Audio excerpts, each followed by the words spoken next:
Israel के प्रधानमंत्री Benjamin Netanyahu ने बड़ा दावा किया है कि ईरान ने उनके बेटे की हत्या करने की कोशिश की। सोमवार को इजराइल के एक चैनल से नेतन्याहू ने कहा कि ये एक चौंकाने वाली बात ये हुई कि ईरान ने मेरे परिवार को निशाना बनाया।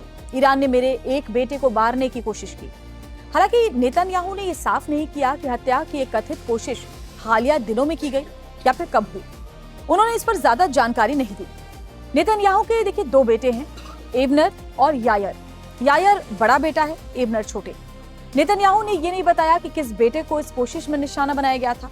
इजरायली प्रधानमंत्री के ये दावे उन रिपोर्ट्स पर चर्चा के दौरान सामने आए जिनमें कहा गया था कि घरेलू सुरक्षा एजेंसी शिन बेट ने गादी आइजेनकोट को सुरक्षा देने से इनकार किया, जो नेतन्याहू के खिलाफ आगामी चुनाव लड़ने वाले हैं।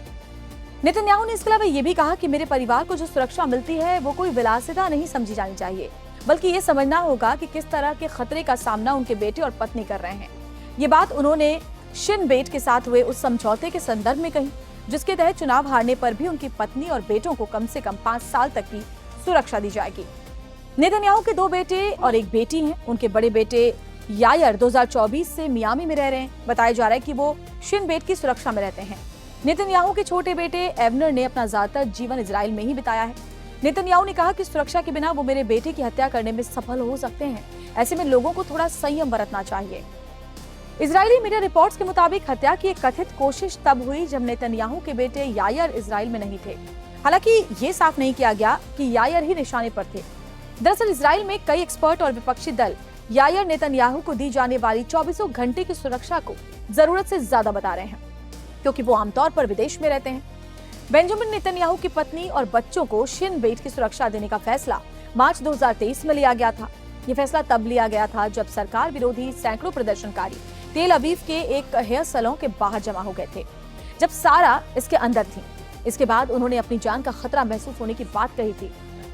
नेतन्याहू हमेशा से ईरान के टारगेट पर माने जाते रहे हैं, खासकर 28 फरवरी 2026 के बाद से, जब इजराइल ने अमेरिका के साथ मिलकर ईरान पर हमला किया था, जिसमें वहां के सुप्रीम लीडर अयातुल्लाह खामेनी मारे गए थे।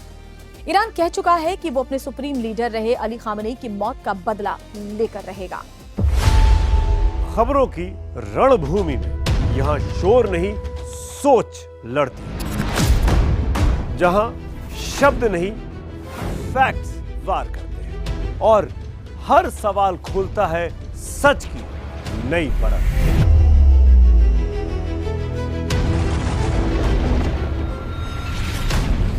चक्रव्यूह आपके अपने सुमित अवस्थी के साथ सोमवार से शुक्रवार शाम 6:57 पर टाइम्स नाउ नव भारत पर।